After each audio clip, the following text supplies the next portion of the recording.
안녕하세요, 가치아입니다. 6월 23일 금요일 국내 시장이 마감되었습니다. 자, 오늘 이번 주의 마지막 하루였는데 체감하신 것처럼 정말 시장이 좋지 못했어요. 어제는 조금은 미장과 다르게 상승 흐름이 나왔었다면 오늘은 오히려 또 반대쪽으로 약세 흐름이 나왔습니다. 그래서 코스피는 0.9% 하락으로 마감했고 코스닥은 그래도 그나마 선방을 했었죠. 마이너스 0.18%. 어쨌든 오늘 양시장 모두 좋지 않았었고요. 그리고 시가총액 상위 종목들을 볼게요. 먼저 코스피는 오늘 눈에 띄는 것은 삼성전자예요. 셀트리온을 제외하고 유일하게 상승이 나왔고 하이닉스도 많이 빠지지 않았죠. 반면에 2차전지 관련주라든지 포스코 그룹주 그리고 플랫폼 기업들 전체적으로 1% 정도의 약세 흐름이 나왔고, 그리고 코스닥은 코스닥 쪽도 셀트리온 그룹주, 셀트리온 헬스케어하고 셀트리온 제약, 오늘은 셀트리온 그룹주의 흐름이 좋았던 것 같아요. 그리고 엔터기업이라든지 2차전지 관련주들, 이쪽은 그렇게 썩 흐름이 좋지 않았습니다. 그리고 오늘 코스피의 수급을 보면 확실히 최근 들어 거래대금이 많이 감소했고 외국인도 오늘까지 5거래일 연속 순매도가 나왔습니다. 그리고 어제 오랜만에 매수세가 들어왔던 기관도 다시 순매도가 나왔고 종합적으로 약 6천억가량의 순매도가 나왔었네요.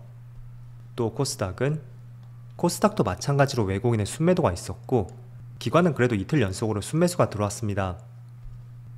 그리고 삼성전자, 코스피 전체 수급은 외국인이 순매도로 잡혔지만 삼성전자는 3천억이 넘는 많은 순매수가 들어왔어요.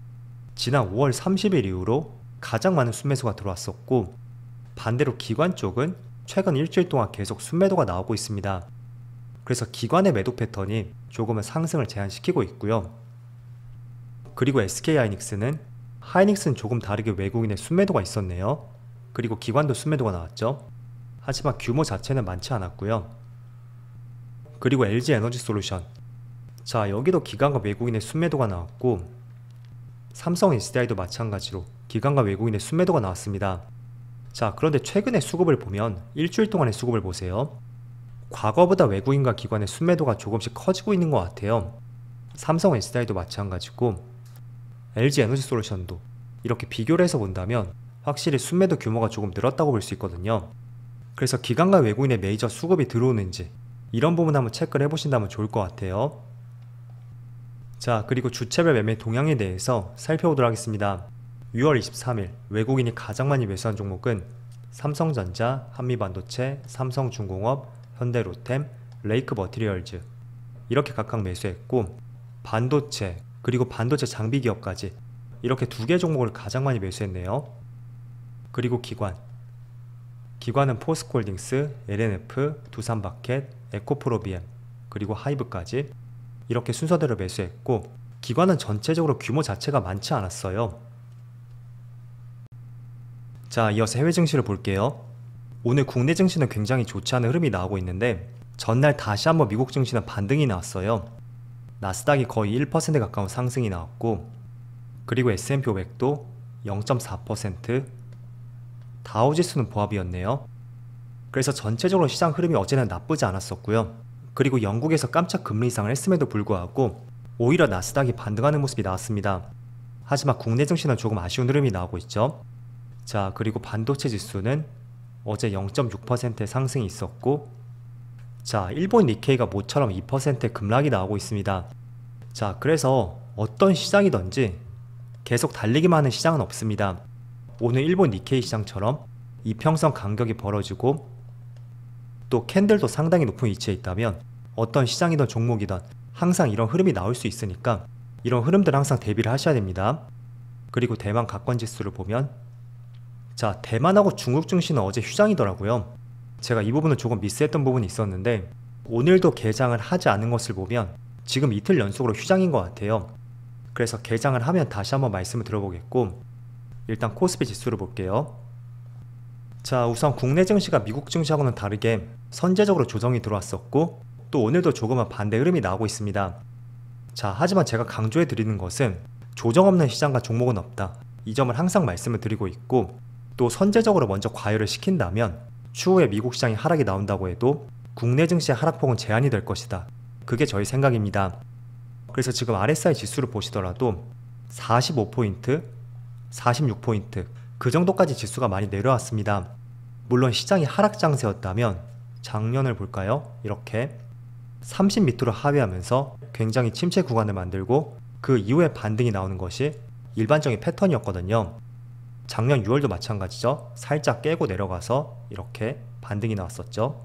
하지만 조금은 시장이 돌아선다면 30포인트 밑에까지는 내려가지는 않더라고요. 올해 3월도 마찬가지였고 또 4월 말과 5월 중순 이때도 40포인트 언저리에서 지수가 이렇게 반등이 나왔었죠.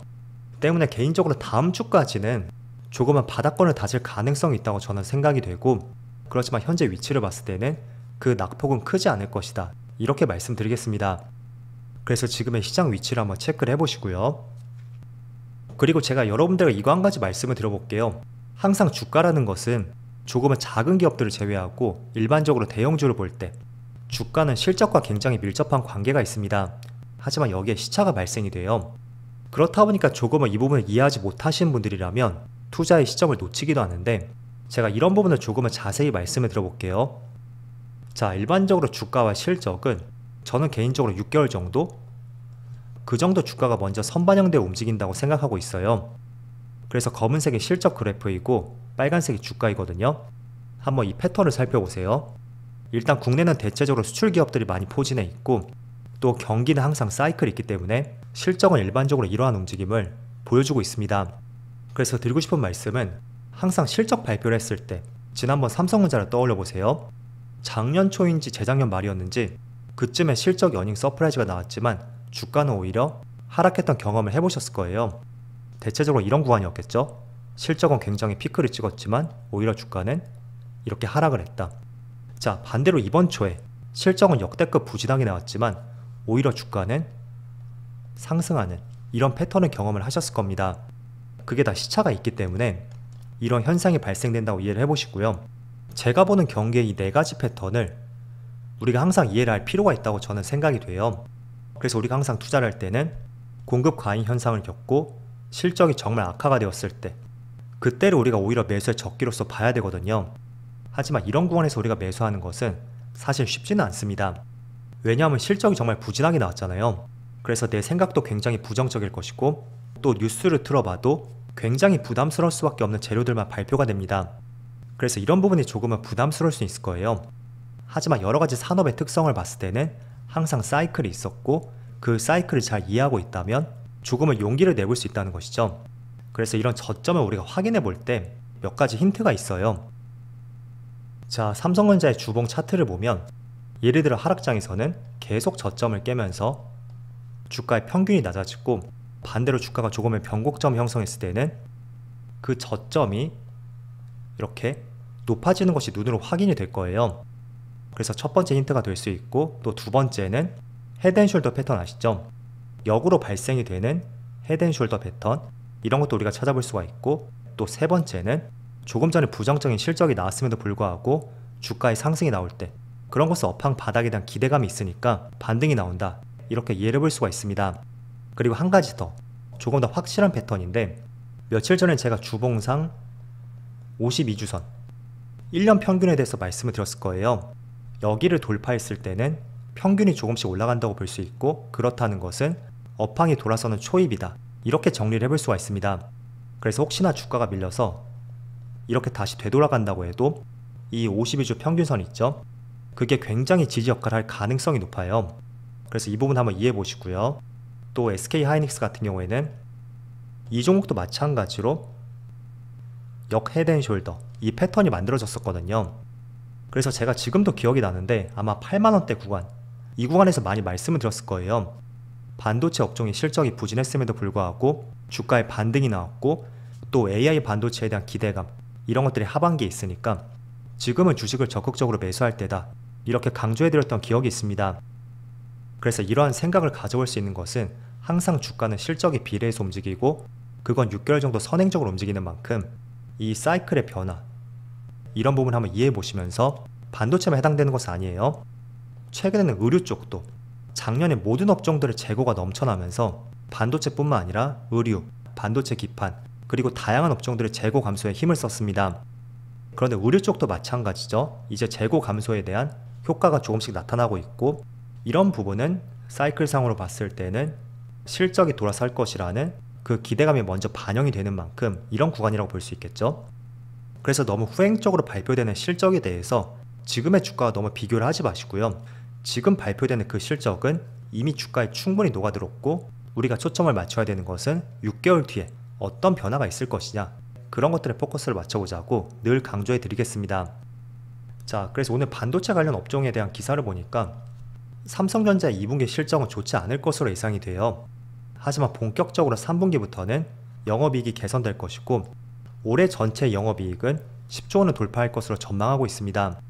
자, 그리고 올해 4분기부터 AI 반도체에 들어가는 HBM3, 고대역폭 메모리의 시장 성장이 기대가 되고, 지금은 D램 매출에서 HBM3가 차지하는 매출 비중이 6% 정도밖에 되지 않아요. 하지만 내년부터는 3배 정도 늘어나 18%로 예상을 하고 있는 만큼 굉장히 고부가가치 산업이잖아요. 때문에 여기서 업황이 개선된과 동시에 이 HBM3 시장도 확대가 되면 분명히 영업이익 개선도 크게 기대를 해볼 수 있는 만큼 저는 솔직히 당장은 아니지라도 내년에는 최소한 전고점을 향해 나아가지 않을까 라고 생각을 하고 있습니다. 그래서 이런 부분도 조금 전에 주가와 실적 관계, 그런 것들을 대입해 볼 수가 있겠죠. 자, 그래서 오늘 시장 흐름은 그렇게 좋지 않았지만 저는 지금 충분히 과열을 시키고 있는 과정이라고 생각이 돼요. 그리고 그 깊이도 조만간 마무리될 것으로 예상이 되는 만큼 지금의 조정을 잘 이겨낼 수 있는 시점이 될 수 있기를 제가 응원해 드릴게요. 자, 그럼 한 주 동안 정말 수고 많으셨고요. 저는 다음 주 영상에서 다시 찾아뵙도록 하겠습니다. 감사합니다.